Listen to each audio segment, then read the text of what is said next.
আমি রুকাইয়া। ছোট থেকে আমার খুব শখ আমি জিনের বউ হব, হোক সে ভালো অথবা খারাপ। আমি তাকে অনেক ভালোবাসা দিব, যার ফল আমি যখন যা চাইবো তাই আমাকে এনে দিবে। মনে হয় এই স্বপ্নটা স্বপ্নই থেকে যাবে, কখনোই পূরণ হবে না। বান্ধবীরা আমাকে নিয়ে অনেক মজা করে, ওদের কাছে গেলেই বলে এই এই জিনের বউ এসেছে, তাড়াতাড়ি পালা, নয়তো ওর জিন স্বামীকে ডেকে ইচ্ছা মতো ধোলাই খাওয়াবে আমাদের। এই বলে ওরা ইচ্ছে মতো হাসতো, কিন্তু আমার একটুও খারাপ লাগতো না, বরং ভালোই লাগতো যখন ওরা বলতো আমাকে জিনের বউ। দাদির মুখে অনেক শুনেছি জিনের গল্প, আশিক জিনরা নাকি মেয়েদেরকে অনেক ভালোবাসে। ইস, আমি যদি একটা আশিক জিনের বউ হতে পারতাম, কি যে মজা করতাম বলে বোঝাতে পারবো না। কিন্তু এই সবগুলোই যে কল্পনা, কিন্তু এই কল্পনা কি আদৌ বাস্তবে পরিণত হতে পারবে? মনে হয় না। যাই হোক, আমি অনেকের কাছ থেকে জিনকে কিভাবে ডাকে সবকিছুই শিখতে লাগলাম। কেউ আমাকে বলতে চাইতো না, বলতো জিনদের থেকে দূরে থাকাই ভালো, ওরা নাকি মানুষের ক্ষতি করে। ক্ষতি করুক চাই না করুক,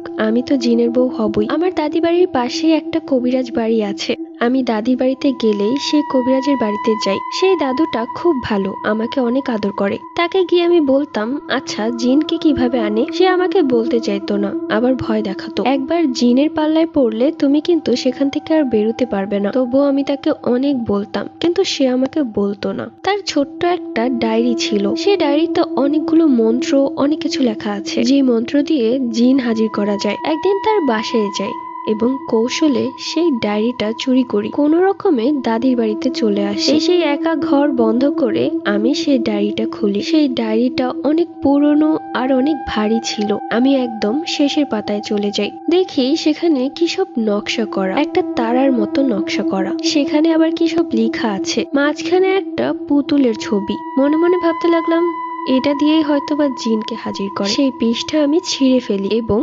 ডায়েরিটা লুকিয়ে আবারও সেই বাড়িতে যাই এবং কবিরাজের চোখ ফাঁকি দিয়ে আবারও ডায়েরিটা আগের জায়গায় রেখে আসি। কবিরাজ দাদু বুঝতেও পারে না যে শেষের নকশা করা কাগজটা আমার কাছেই আছে। কাগজে আরো অনেক কিছু ছোট করে লেখা ছিল। রাত 12টায় মোম জ্বালিয়ে তাকে ডাকতে হবে, আর তাকে ডাকার মন্ত্র ছিল লেখা। আমার জন্য একদমই ইজি ব্যাপার। সেই রাতে দাদুকে বললাম তুমি মামির সাথে গিয়ে ঘুমা। আমার মামা ব্যবসার কাজে শহরে থাকে, আর আমার বাবাও, যার কারণে আমরা দাদি বাড়িতে থাকতাম। আমি মায়ের সাথে ঘুমাতাম না, ছোট থেকেই দাদির সাথেই ঘুমাতাম। আমার ছোট দুটো বোন আছে, ওরা দুইজন মায়ের সাথে ঘুমায়। তা যাই হোক, দাদিকে অনেক বলে কয়ে মামির ঘরে পাঠালাম, আর আমি আশায় রইলাম কখন রাত 12টা বাজবে আর আমি আমার কাজ শুরু করব। ঘুমে আমার চোখ দুটো বন্ধ হয়ে যাচ্ছিল, তবুও অনেক কষ্টে জেগেছিলাম শুধুমাত্র জিনকে এক পলক দেখার জন্য। বেজে গেল রাত 12টা 10 মিনিট। আমি আর সময় নষ্ট করলাম না।